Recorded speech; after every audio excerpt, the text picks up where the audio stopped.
Comment se prémunir contre les menaces du web, contre les cyberattaques? Les outils sont bien sûr essentiels, mais ne sont pas suffisants. On va justement en parler avec mon invité, Alexandre Souillet. Bonjour, président fondateur de Olfeo. Alors, vous accompagnez les entreprises, les organisations depuis plus de 20 ans. Ces cyberattaques, vous le voyez, elles sont de plus en plus sophistiquées, de plus en plus efficaces aussi?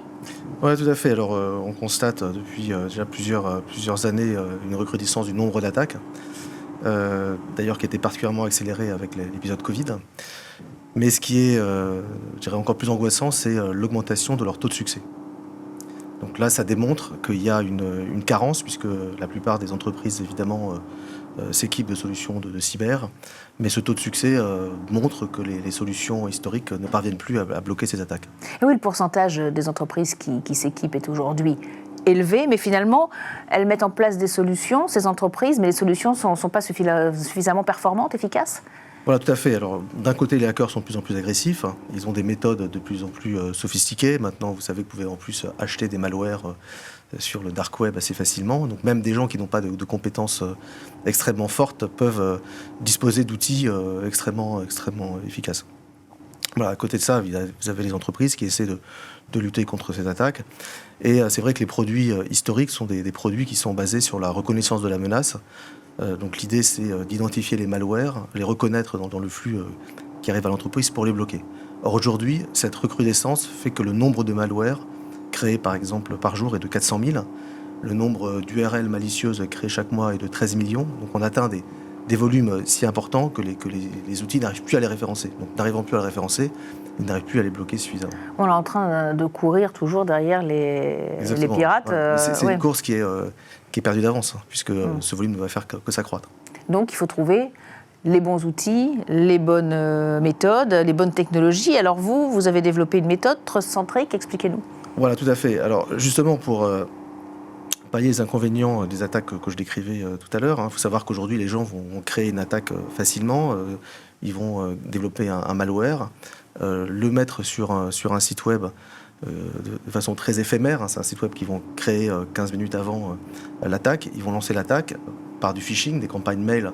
Et vous savez que forcément, au moins un des employés de l'entreprise cible va cliquer sur le lien et va aller sur un site web qui contient un malware et donc faire rentrer ce code malicieux et contaminer toute l'entreprise.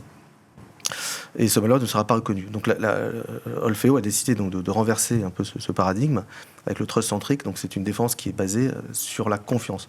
C'est-à-dire qu'on va autoriser les collaborateurs de l'entreprise à se rendre sur des contenus, sur des sites qui ont été préalablement vérifiés par Olfeo. Donc si je reprends l'exemple de l'attaque que j'ai créée tout à l'heure, forcément le site web qui a été créé à dessein, il ne sera pas reconnu par notre base et identifié comme étant un site sain, donc il sera bloqué par défaut. Donc la protection est très nettement supérieure. Ah oui, donc vous bloquez au début. Donc, ouais, par défaut, tout site inconnu pour nous est suspect, donc on bloque.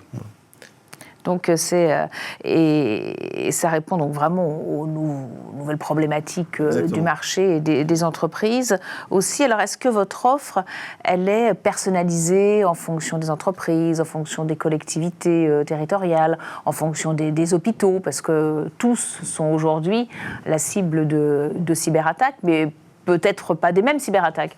Alors, les cyberattaques sont assez voisines, mais c'est vrai qu'il y a des secteurs qui sont beaucoup plus touchés. Alors, vous citiez les hôpitaux, c'est tout à fait vrai.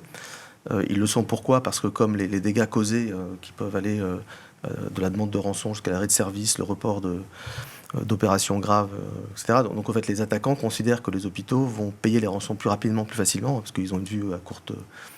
les attaquants ont une courte durée, ils veulent de l'argent rapide. Et donc ils attaquent particulièrement les hôpitaux parce que les dégâts causés sont plus importants que dans d'autres activités. C'est la raison. Mais les attaques sont en revanche relativement voisines. Donc nos solutions, elles sont globales pour les entreprises, puisque le besoin de protection est le même, quelle que soit votre activité. Donc on a une offre qui est complètement transverse à tous les secteurs. Alors vous insistez aussi sur le fait que vous avez une offre souveraine. Voilà, donc que les données sont hébergées en France. Alors en quoi c'est important? C'est pour lutter contre ces lois extraterritoriales américaines? Alors voilà, effectivement en partie. Alors pour bien comprendre ce sujet, il faut aussi remarquer que dans la sécurité, vous avez de plus en plus de solutions SaaS. ce qui est assez nouveau, puisque la confiance et le SaaS, c'est assez antagoniste. Mais le SaaS est tellement pratique que la sécurité s'y met. Voilà.